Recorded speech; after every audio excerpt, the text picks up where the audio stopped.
thank you everybody for joining the June meeting of the Library Marketing Book Club. Very excited to have everybody here, and we're super excited. We're super happy to have our author here to talk with us. We talk about the book.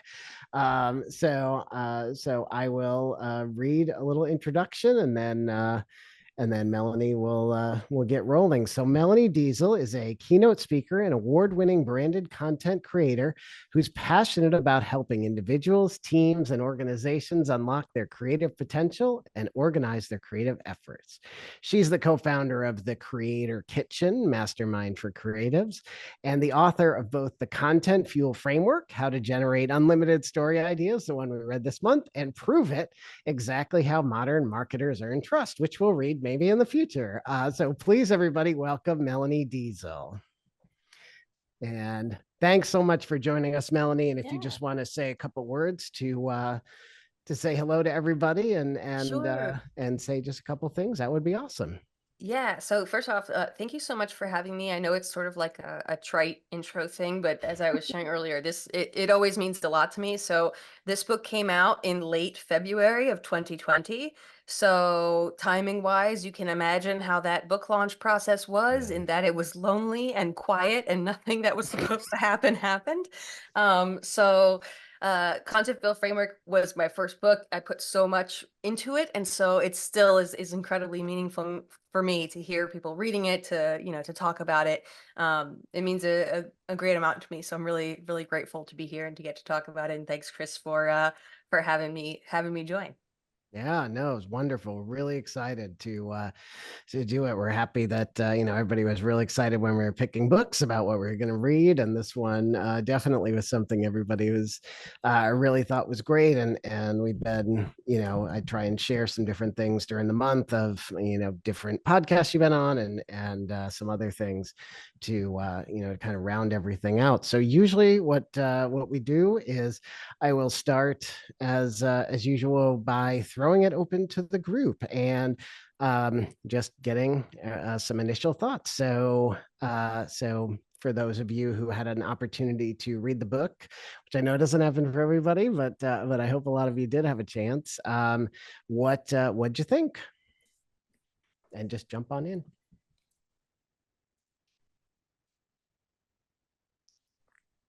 I'll start. Hi, I'm Leslie. I'm in Atlanta. Thanks for being here, Melanie. So it's brilliant. The idea of being able to come up with 100 different content ideas with just a grid is absolutely brilliant. And I'm sorry I didn't think of it myself. But I'm really curious about some of the formats that I've never done before, like a quiz. I love the idea of doing a quiz, and you might hear from some of us in this group today. Some of us are a team of one, a marketing team of one. We don't have big budgets. We might not have easy access to an IT person who can create some of these things. So I'd like to hear you give such great ideas for what a quiz would work for. And I think about, how many quizzes I take when it's like, how do I pick my next skincare regime or something like that? But as a library, I would love to do quizzes for people. I just don't know how to do it. Do you have any thoughts on how we could do that economically and easily? Yeah. So the wonderful thing about quizzes is that I always say that, sort of culturally, the most famous quiz that people reference is the Cosmo quiz, right? And that was just in the magazine, and the answers were if you flipped it upside down, right? So if that's sort of our baseline from an access point, coming up with questions, doing something in print, or even just having the answers, further down a scroll, you can do it with just text. From a setting it up standpoint, typically the way you'd want to do that is have multiple choice, and mostly A's is this answer, mostly B's is this answer, mostly C's is this outcome, sort of thing. If you just want to do it straight up with just text. If you are able to use things like images, slideshows, PowerPoints, you can also do the same thing there, where one image or slide is the question, the next one is the answer, or there's some sort of rubric where you ask them, write down your answers to these questions, and then you can show the various outcomes there as well. Mhm. And there are some tools that will allow you to create something digitally and then sort of embed it on a standard web page, so it doesn't require a huge tech build out. Many of those will have either a fee associated with them. There's tons of them out there, or if you use the free version, it'll have the branding and say, quiz created with Quiz Buddy, or whatever particular tool you choose. But there are a lot of good ones out there. The other thing I recommend people check out, and it's not a fit for everybody, it's not a fit for every type of quiz or for every organization, but let's say you are working specifically in like your, for your young adult titles or young adult events or something. BuzzFeed allows you to create a community profile, and you can create quizzes using the BuzzFeed technology. It will live on BuzzFeed, so it'll be buzzfeed.com/your username / whatever your quiz is. But that is an option. I believe it's called BuzzFeed Community, I think. At least that's what it's historically been called, for you to kind of create your own profile.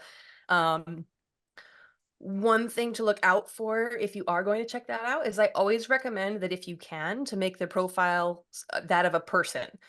So, maybe librarian at, because if you do put in a company name, they will sometimes think, okay, this person is a target for advertising. And then they relentlessly try to get you to advertise, which we're here on the basis of knowing we're not paying for BuzzFeed quiz promotion. So usually if you use a person's name, that is less of a flag for them to come after you for advertising. Hopefully is that any of those feel accessible, or yeah? Yes, very much so. Thank you. Cool. And it looks like Angela's sharing, you had a downloadable quiz, it looks like. Yeah, we didn't have the ability to, I didn't know about the BuzzFeed thing, so I'm totally on that. Yeah. But so we did it as a downloadable, because you want to have at least some kind of metric to track. So at least we could tell how many times the quiz was downloaded, and then folks could take it, and we weren't saving their information, which is always one of our concerns about privacy. Yeah. So although that would be lovely to have for marketing purposes. A lot of the tools that, if you are looking for like a plugin, and you can just search for like iframe or embed quiz tool, and see all the various options out there. A lot of them do have the option where you can have them enter an email and get the results sent to them via email. So if you are trying to do like, lead capture, which type of events might you be interested in, you could do something like that. If you're doing something like this in the future, and it depends again on your policies as an organization and what you're allowed or not allowed to do. Google also offers a free form tool called Google Forms, that you can sort of hack a bit to be quiz-ish, right? Where based on their answers, you can create flows that says, if they say yes, give them this. If they say no, give them this, sort of thing. And you can have those answers populate into a Google spreadsheet. So if you are trying to collect data on like what sort of things people would want to do, again, what events they might be interested in, what genres they read, etc., it could be useful. But then, of course, I know a lot of organizations are like, don't touch Google. We don't store anything in the cloud. There's some, concerns there sometimes. You can't set it up in Google to not collect their email address. Yeah, that's true. So then it wouldn't necessarily Be like be anonymous. attached. Yeah. Yeah. But that's a great idea. Thank you. Yeah. And I want to hear from anybody else in the group. So if you do certainly have other reactions, please jump on in. Or I think in the reaction, if you go to the react button, you can raise your hand. So please do that if you want to. Melanie, I did have a question kind of related to maybe what, Sure. kind of Leslie was asking, and what you were just talking about, which is, so, thinking of a quiz. And so a quiz would be a format, right? Not a focus, right? So and thinking of a quiz, and just thinking of everything, and I think you probably addressed this, maybe in different ways in the book, but are there better focuses that might go with certain things of the format, especially when you kind of go like, like for a quiz, like is the, are there better focuses, or, how do we find that? Is it by testing, or, what kind of things have you found? So I would say there are some that I would call like natural pairings. Like if Mhm. you see something like data and infographic, they tend to work well. You've got data, so an infographic makes a lot of sense. History and timeline pair really well, of course, because if we're talking history, we're doing timeline. I would say all of them do go together. You can do any combination, but you will find some that just by virtue of the content most of us are exposed to, when we think history, we think of a timeline. When we think of info, data, we think of an infographic. So those pairs do tend to come out a lot.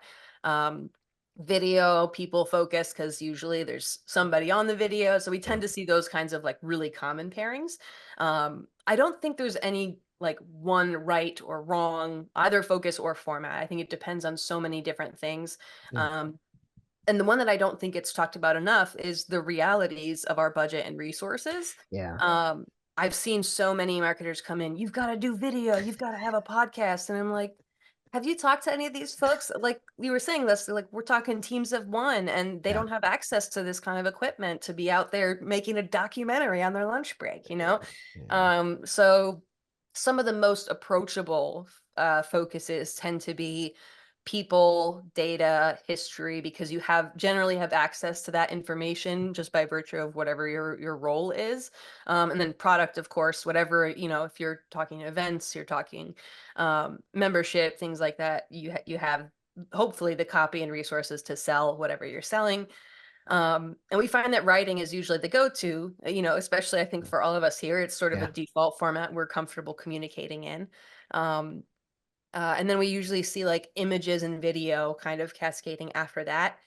I think my hope, at least with the book, was that I think kind of like Leslie, what you were saying earlier is I think a lot of other formats seem really intimidating from a tech perspective, like the idea of making a timeline or a quiz or some of these other things seems really inaccessible. But hopefully, if you're thinking of it in terms of its form, not necessarily the way it functions, you can find other ways around that. Like a timeline could also be a slideshow where each slide is a different date and a Yeah. point in the event, right? So my hope was that people could kind of break out of those natural pairings that are the inclination and maybe try some new things. But I think they can all work depending on whatever it is that you're trying to promote. I think if you're thinking of like a certain use case Mhm. in a library environment, we can talk through maybe, what might work best for specific use cases. Yeah, and you're right. I mean, while there are certainly those natural pairings, it's kind of what, it's what makes filling out all those boxes fun, is trying to figure out like, okay, well, I have data and how do I make a quiz? Or I have history and how do I make I can't think of a format right now. I Yeah. need that written on my wall. Um, but how do you, the kind of the fun creative is where do you mix those two different things, and and the multiple things, and then kind of trying to get things Yeah. multiplied. And I think the ultimately, another question I get is like well, why should I make 100 pieces of content about a particular thing? And I'm like, please, for the love of God, don't do that. That is not the goal here. The idea hopefully is that it keeps you from being in the headspace of, I don't know what to say, I have nothing to say, or in our cases where we're often talking about the same sort of events that happen on a recurring basis. Like how many ways can you talk about a particular event that happens every 3 months or every 6 months or every year? Just to kind of give you ideas that how you might approach it, but not necessarily as 100 check boxes for you to complete. Although I have said many times when I speak, like the first person who can send me a completed grid of 100 with that they've done all of it, I'll be amazed. That would be something. To come up with 100 ways of Yeah. all those different things. Anybody else, right now have anything that, from the book or anything to ask Mary? I was just going to ask you, Leslie, or Melanie, not Leslie. That's Leslie. That's Melanie. Sorry. Do you have a favorite format or combination that you kind of have a fallback, one that you use the most? So for me, writing is always, I call it my first content language. It's just the space where I'm most comfortable. I studied journalism. I'm also autistic. And so the ability to sit and kind of write my thoughts out helps me feel much more confident in when I'm communicating. So writing is always my go-to. And I think it is for a lot of people. It feels like the thing that we all do. I mean, you do it in text message and email. So it just feels like a safe space for a lot of people. I do love audio and video though. I could talk all day. So those are ones I tend to gravitate toward. And then in terms of focus, I've always been either people or data are usually the first two that I like to look at. I think that data stories, what appeals to me about that is we're often talking about things that haven't been discussed before. There's something about like crunching the numbers, looking at the data, uncovering new trends. And I think when we take sort of a data focused approach, we can often uncover really interesting things, and that I enjoy. And then the people side of things is just like when I was in journalism before I sort of, swung more to the marketing side. I've always enjoyed meeting people from different walks of life, different experiences, different parts of the world, different industries, and just kind of trying my best to understand what that looks like for them and using that, to kind of share with others, understand what their background is. So personally, those are the ones I go to. Thank you. Yeah. Yeah, writing is always my fallback. I have a journalism background and really happened into marketing, and it's the luckiest thing that ever happened to me. So, No, I think it happened to a lot of us. I think yeah. I meet a lot of former recovering journalists in the marketing space. We have a lot of them. We have many of them here. Even Mary, Angela, we have others. Yeah. So yeah, people that have been in that. Melanie, maybe this is kind of the same thing that Mary was saying in a way, but is there anything that when you did this that you discovered that you wouldn't have expected, either you or at your workshops, like, like a focus format pairing or, or other revelations that might come about when you have your workshops, when you're going through this process with people? Yeah, so one thing that's really interesting, at least I think so, is that this framework was something I was teaching in workshops long before it was in the book. It sort of Yeah. came after the fact as a way to have sort of a leave behind. So I did have the liberty of pressure testing it or beta testing it, with many people over a course of probably 3 or 4 years. And there were some things that evolved. One is, Marianne, just like we were saying, because of my journalism background, the people focused content was initially feature, because that's the language of journalism. You're doing a feature on someone or, some group, it's a feature. And I found that people didn't connect with that. And so I thought, let me simplify these to sort of their most like layman terms so that it applies across industries. You don't need a particular background. So a lot of the names changed, of the focuses in particular, to make it as accessible as possible. And so there were a couple of those that I did change, which surprised me at first because, you get so engrossed in like your own lingo for things, you forget that they're not, universal terms, I guess. The other thing that I discovered that was sort of unexpected is the amount of people, like the excitement over quizzes, which I absolutely love, because I think when I was first talking about it, it was BuzzFeed was sort of more of a thing. And so, than it is now. And I think people had this sort of, I don't know, what are we going to do? Tell us which product you like and we'll tell you what your Chinese food order is, or like, which Friends character you are. There was this sort of, I don't know, there was like an ick factor about it. And I think once people started thinking about it aside from that application, in terms of assigning a particular product or service as an outcome or testing people's knowledge, personality style quizzes, I think it was cool to watch people get excited, like turning it into a game.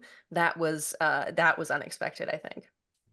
That's pretty cool. Yeah, yeah, right. Because yeah, that definitely the quizzes in the arc of Facebook and the arc of those things certainly took on, just some different personalities and some things where you're like, oh, this is obviously a way try and market something, to sell me a product I don't need, but or collect my data, or that too. that I didn't ask for. Yeah, I just Yeah. wanted to do a cute little quiz. So Yeah. yeah, no, that's pretty cool. Yeah, and the other thing with the people focus that you talk about in the book is the difference between focusing on people at the organization versus people that work with or are customers of the organization, which is something that was really cool. We've talked in a lot of different books and a lot of different things about that, about, trying to focus a little bit less inward than, and try and focus more outwards. People are identifying with what they have. So, so so how did, how has that been applied, or what kind of things have you thought about that led you to that? Yeah, there's sort of this default tendency to say, we have like employee profiles, employee of the month, employee spotlight of some kind, right? Or like meet the founder, meet the whoever. And then we have testimonials, case studies, client success stories, and there's very little inclination to work in between. And I think some of the most interesting stuff happens in the in between. And that I think just comes from the journalism side of things, where we were always taught that when you show up on the scene of, say, an accident or a crime or some news event, everyone's going to talk to the victims, everyone's going to talk to the police.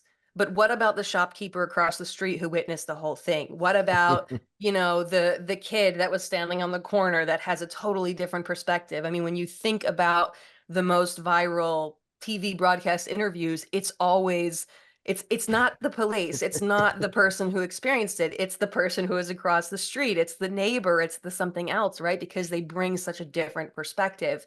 And I'm reminded of, I can't remember the year, but there was one year that the Pulitzer Prize for feature writing was a story about JFK's funeral. And it was the only story that spoke to the person who worked at Arlington who dug the graves.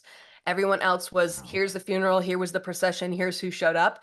And this person did a really in-depth interview with this person about what an honor it is that he gets to create the final home for the president, that everyone gathers around to see his work as the final rest. It was so powerful.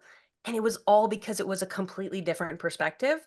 And so that's something that I'm always thinking about. It's like, if we're only focused on employees and, our most successful case studies, we're missing out on our community partners, on, charities that we work with, on our common customers who maybe they're not the biggest success story, but they bring so much personality, or they've been coming here for 30 years and have a bunch of history to share. This is one of the things, kind of identifying those hidden stars, I think can be really fun when you start to think about your organization and who's not getting the spotlight that probably should. Yeah. Wow. That is really cool. I never heard of that story. That is amazing. That is incredible. And what a cool perspective. And yeah, it's really interesting when like you said, when you kind of go outside the circle and pick, find other people that are involved in different ways that people might expect. And, yeah, I mean, employee profiles can be really interesting if they have an interesting angle, but, sometimes it is really going out and finding the customer, or the customer that, helped somebody, or, like we have GED prep classes, and it's sometimes interesting to find, like, not even the person that took the GED, but somebody in the family of the person who took the GED. So yeah, that's really neat with some of those people's stories. Angela shared something, a YouTube video. Angela, can you describe this quickly so we don't get Just go over watch these it later. Okay, we'll watch it later. It's so when I was funny. working in TV news, I remember we were just gobsmacked that this station got this soundbite with this woman. So she was sort of involved in the fire. Like, she was in the building, but anyway, it's just amazing. And then it got turned into all kinds of Right. things. Yeah. It is. Good luck finding the original. Is that the original, Angela? I think so, yeah. It's Okay. as close as I've been able to find. In that same category is like the hide your kids, hide your wife, you're snatching everybody, Yep. or the little kid, apparently I've never been on live TV before. It's so good. Yeah. All of Or it. the kid who liked corn. Yeah, the corn kid. I mean, there you go. Somebody went to the corn festival and said, let me find a kid who loves corn, right? That's such a good perspective. Yeah. I love, Melanie, I love that you used your footnotes as you were writing to give us the option of reading more about those. And thank you for reminding us about the Arlington Gravedigger, because I remember highlighting that and thinking, ooh, I want to read that. And then I didn't get back to it. So now I will. Thank you. That's good. I was trying to remember the, the title or whatever. I'm glad it's in the book in there. Yeah, the footnotes was interesting. It was an argument with the printer. I'm sure. But I felt really strongly that I wanted my personality to be in there. And so I used the footnotes in a lot of cases to sort of add my commentary, like the asides, the things I would probably whisper if we were sitting next to each other at a conference. And then also for those invitations to kind of dig into stuff more, because I know that's how I am. If I hear something, you write down the book title or the talk that someone mentioned or the video, and you want to dig in more. And I think that was one of the challenges. In a weird way, that is one of the challenges I find with the printed word, is that I love to be able to provide resources. And I know nobody, like this link that you shared, Angela, no one's going to go into the book and say, okay, u2.be/ydm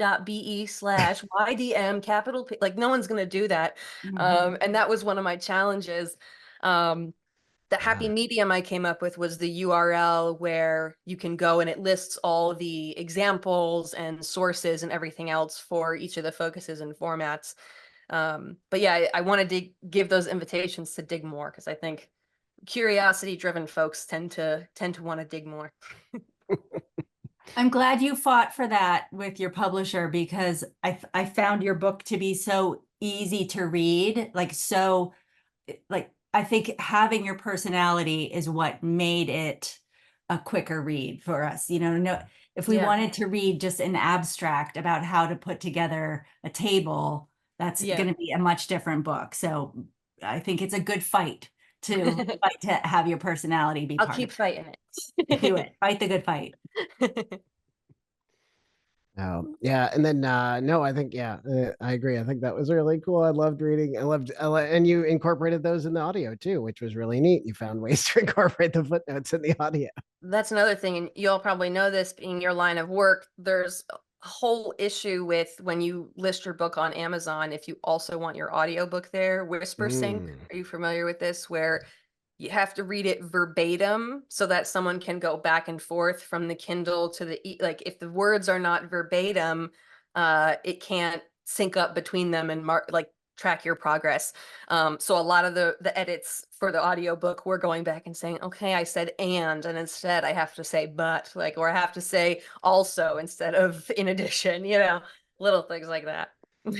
Yeah. The Whisper Sync feature is really neat. And then I usually I usually buy the Kindle book and the audiobook, so I do both. But then sometimes when we go back through, I'm like, wait, no, I don't want you to go to that page. I was just looking that in the Kindle. Didn't want to go back to that point in the audio. I want to keep going. So, but it is a neat feature. It is a cool thing. So, and then with the people focus, and again, anybody else that has any thoughts, please, here, I'll just pause for a moment. Anybody else that has any other thoughts or questions for Melanie about marketing, content marketing, anything like that?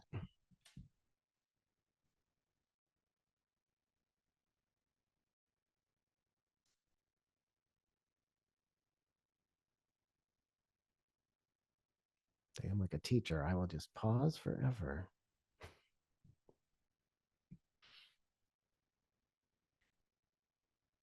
Well, everybody's being quiet. We'll keep rolling. But then when you talked about, the other thing about kind of connected to the people focused content, later another example in another part of the book was the example focused content. And, I know you talked about it in the book. You talked about the people focused content, being one way, and then an example focused differently. So people is more the sharing the story of the person, and the example is like introducing something. And you did this a little bit in the book, but it'd be cool to hear maybe talk about it live. Like, what are some what are the situations where you might use a people focused versus an example focused, or how do they kind of work together? So I think a people-focused story is good when the person is the story, right? You want to talk about a particular I don't know, a guest speaker who's coming in, or someone who's leading some programming at your branch or something. Example focused content, it doesn't always have to be a person, right? That is your example. The idea with the example focused content is I am trying to tell some huge story that is very difficult to tell in sort of one quick glance. And so I'm looking for, is there a smaller piece that's exemplary of the whole, that I can tell the smaller story as sort of a doorway into the larger story? So I'm trying to think of an example that might be appropriate for what y'all are doing. Like, imagine you have a program where people can come and get, either maybe adults who are not strong readers can come in and get sort of tutoring to learn to read later in life, or maybe people can come and get feedback on their resume to help them, get a job if they've been unemployed for a while.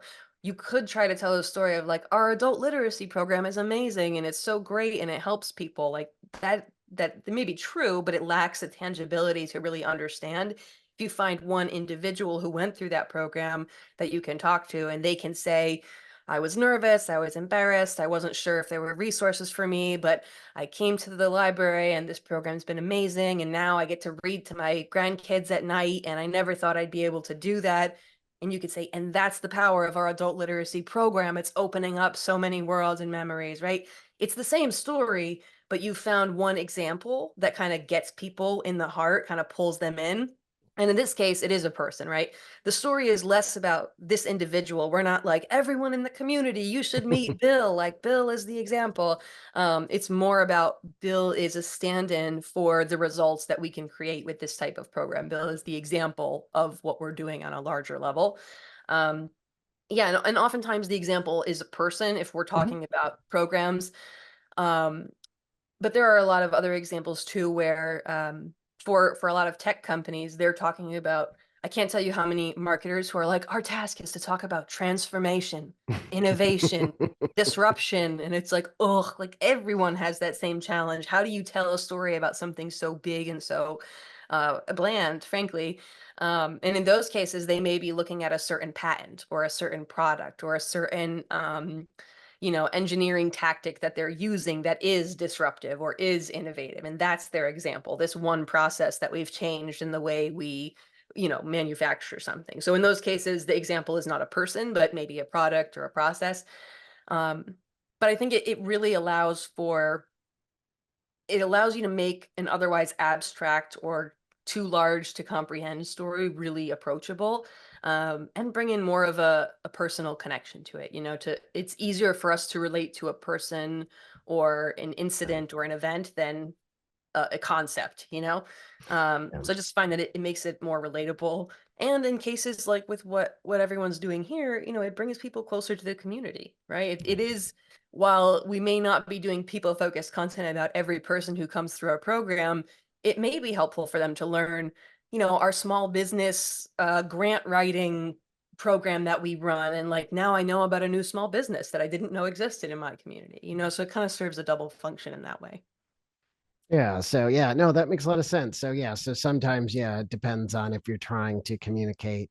Maybe a people focused story could have more of a effect on communicating more at the brand level than maybe at the Yeah. product level, whereas the example might be the product or service level a little bit different. Yeah. Yeah. Or, I mean, if you have a new hire at the, the county level, or, when someone new's been promoted to head up this branch, like that would be people focused content. And it's not a story about how we hire librarians and our philosophy of, pedagogy. Like it's not that big thing. It's like, you need to meet Tammy. Tammy's amazing. Tammy's in charge of, this branch, and here's her experience and all these other things. So usually it's more about, the content may look very similar, but it's really about, what is your goal? Is that person the focus of the story, or is that person a window into some bigger story that you're trying to tell? Yeah, no, I think that's excellent. Yeah. And I think, something else too, and anybody, again, please jump in, feel free to, if you have thoughts. Tammy, hey. So those example stories are good for advocacy too. Like I was going into this thinking, how do we promote programs, events, the library, reach the community? But storytelling's a big thing. So when somebody talks about what a great experience they had. It was life changing. That is great for trustees, shareholders. You know, you want to look for donations. Those are great example stories to have. And knowing how to format them, maybe along with some data on statistics, you know, putting it all together. And here you have a neat way to show, you know, your worth in a nice, neat package. 100%. And it makes for such a good, I love the way that you're talking about sort of mixing the formats together and the focuses together, because that's exactly what makes it so compelling. You tell the story, we get to meet whoever this person is, that's the example of our successful results. It makes for a great, you know, see their faces, hear their voices, give us some multimedia to feel like I know that person. And then you get that transition point where you shift from the small to the large picture and you say, and Bill is just one of the more than X thousand adults we've helped. Here's the results. You know, we've seen this type of testing. We've had this many adults come through. Average reading level raised from here to here. And this is all thanks in part to your donations.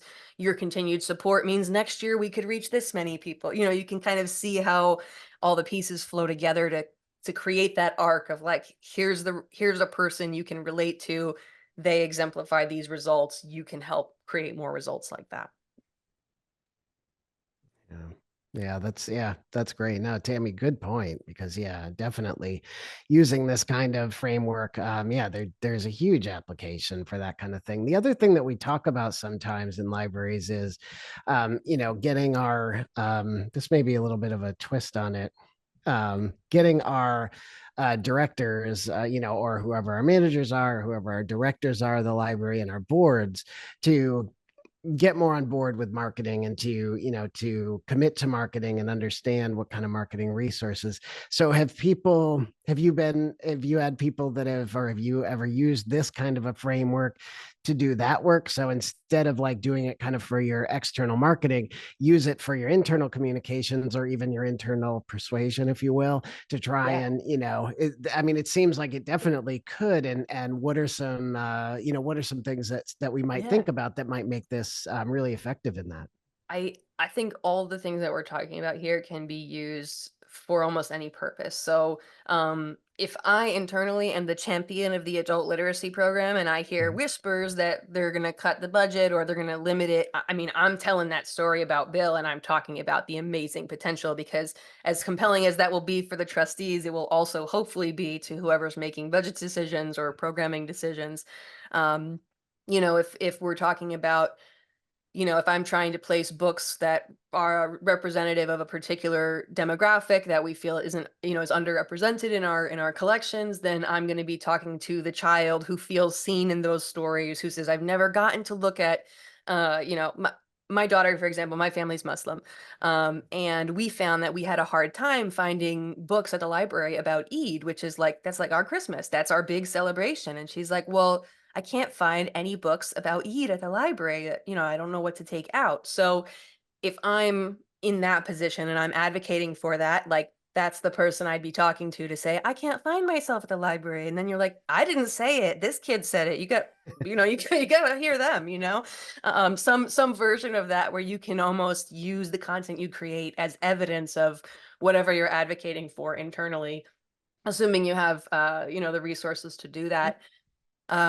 We also find that those kinds of things can be done for HR initiatives. So if you're in the midst of hiring, or you're worried about retention or turnover, if I volunteer at a local thrift shop where the profits go toward the food pantry, and they send to all of the volunteers at the end of every week, here's how many families we fed, in part because of the volunteering that you all did. So they're using content and data focused content to say, your work created these results. It's a way to retain us, to say, if I don't show up next week, I can see what the impact would be on those results, right? So you can do something similar with volunteers, or if you're looking to hire more people, talk to former, I don't know, summer interns, about how it helped them get into college. So you can try to attract more interns. I mean, it really can be used in so many different ways. I imagine many of you have been followers of Michael, the librarian, across social media. I think that is one of the, First of all, amazing. Hopefully, I had a hint that this would bring positive vibes throughout libraries, like all over the place.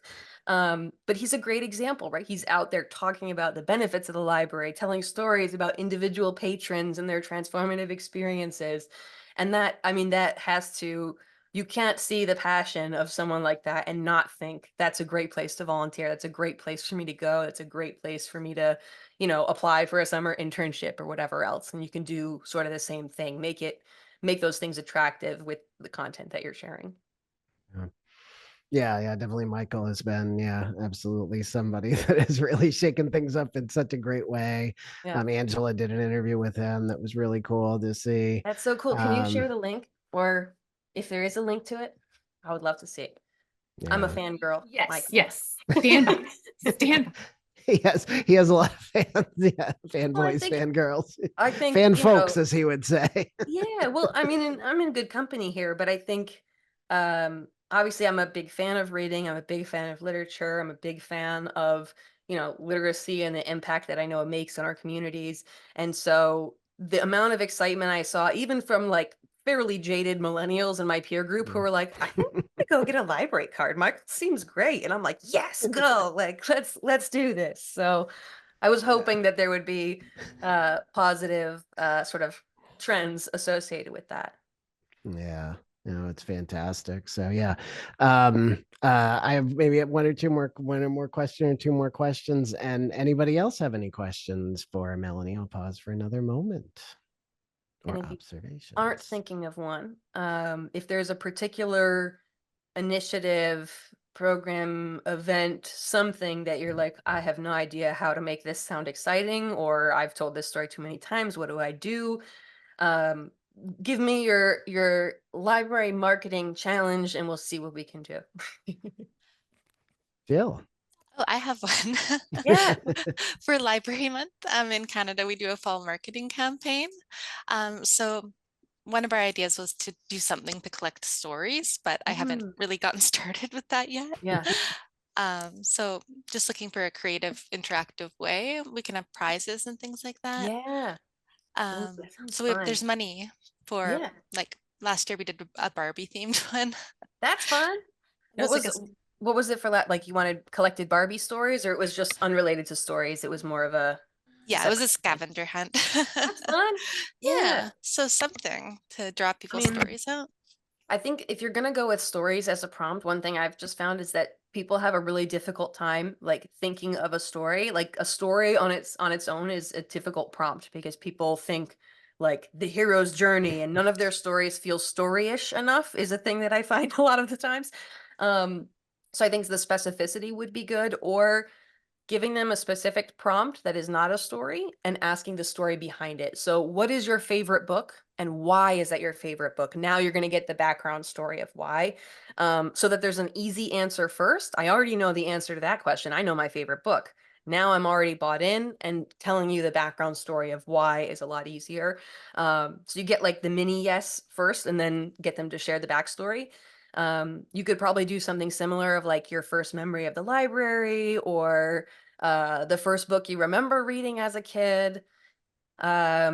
If you don't want to go the kid route, I mean, you could pick a demographic. You could pick young professionals, which books changed your career, or you could pick, you know, you can go demographic specific. But yeah, I would give them an easy first question to kind of get the buy-in, and then the follow-up being, you know, what's the story behind that, or tell us how you found that, or, you know, share the memory of that, and that will hopefully get people going a little bit more.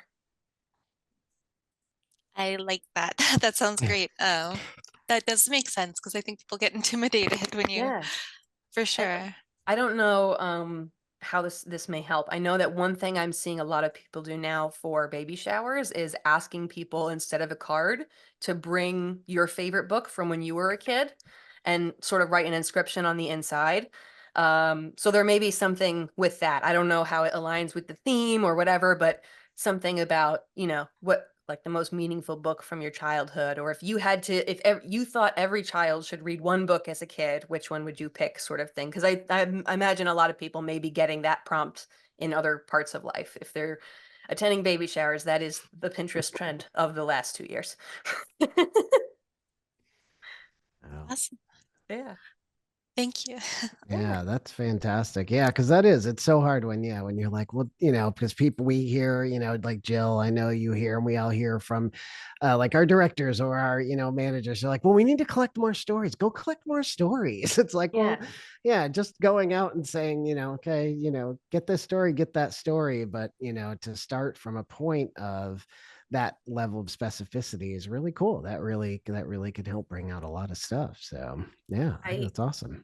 at least, and this is a journalism thing, is they tell you start with the close-ended question because it has an easy answer. So the like, what's your favorite, or were you there this, I already know you were there, but were you there this afternoon, Chris? And when you say yes, now I can say, tell me what that was like. Tell me what you saw when you were there. Cause you already told me you're there. So I already know, so that like first easy yes with a closed-ended question. And then once you get that buy-in to switch to the open-ended, it just people tend to be more responsive that way. Yeah, because that is. It's a lot of challenge, and then people are like, "Oh, there's all these kinds of stories," um, and sometimes you even have a lead, but sometimes people are nervous about. Yeah. We find that people are nervous, at least about following up with those people to get their stories. And is there a way that you could recommend, Melanie, if if people get day-to-day kind of interactions with customers, and when we hear sometimes about the interaction they have and what they learn, we're like, oh my god, that would be such a good story. Is there something that you can tell people who are not used to collecting that kind of information that they can think of to either capture the details or collect that kind of stuff? Does that make sense? Yeah, so you're thinking like frontline folks, if they hear a good story, how Yeah. do we take it and And get how it do they somewhere get in it? our world? Yeah, how Yeah. do we make sure they capture it? How do we make sure Yeah. that they, and how do they recognize it? So big questions. Yeah.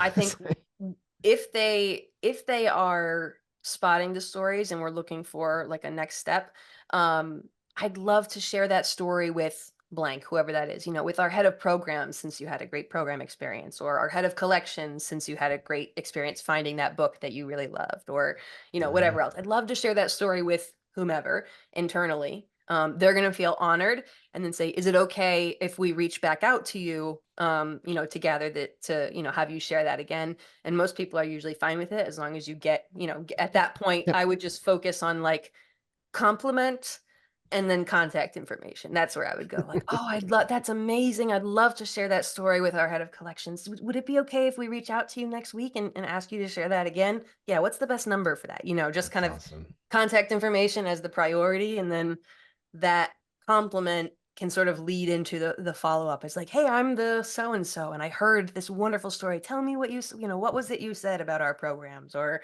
what book Yeah. was it that you found, Yeah. Oh, that's awesome. That's a great And idea. That will, yeah. I know a lot of folks are, on small teams, but if you do have multiple branches or multiple people who you think are going to be taking these things in, I would just have a standardized process of like, whatever works for you. Use your existing systems. Send an email to so and so with the subject line story, or upload it into this folder. Like whatever the protocol is, just have a clear next step so that they know compliment, contact information, and then what am I doing with that so it doesn't stay on a post-it note, under the keyboard. Yeah. That's awesome. Leslie, I saw you had your mic open. I didn't know if you had something. I forgot. It'll come back to me. Sorry. Okay, sorry about that. Sorry. But if you do think of it, yeah. But Melanie, we have a few more minutes, but wanted to see before we run out of time, like what are some, you give a ton of great ways in the book to follow up and to start to apply things. Is there any one, picking your favorite child, is there any one in particular that you think might be, boy, this one really seems to work well as far as like, an application exercise, or this might seem a little strange, but I think you'll get on board. I would take whichever one, whether it's focus or format, that you're most curious about or that most surprised you, and see if you can make that happen.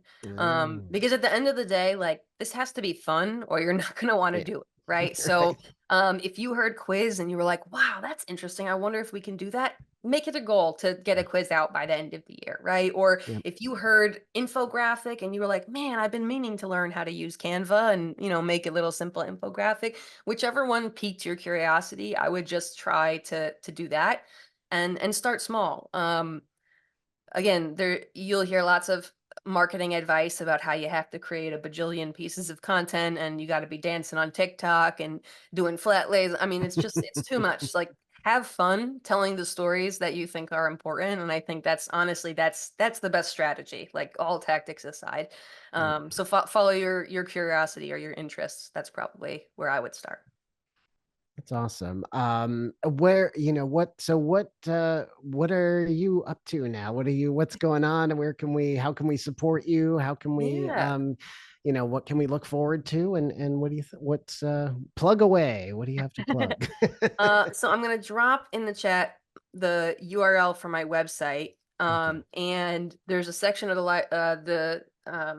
on the website called Store, where I have like worksheets and prompts and templates and all kinds of cool stuff. If you're looking for more actionable stuff, the code library will save you, I forget what we said, 20% I off, think it was something like 10. that. We Yeah, set it up. yeah, yeah. Yeah, we Yeah, set it it's up all and I set can't up. remember, but it's a discount.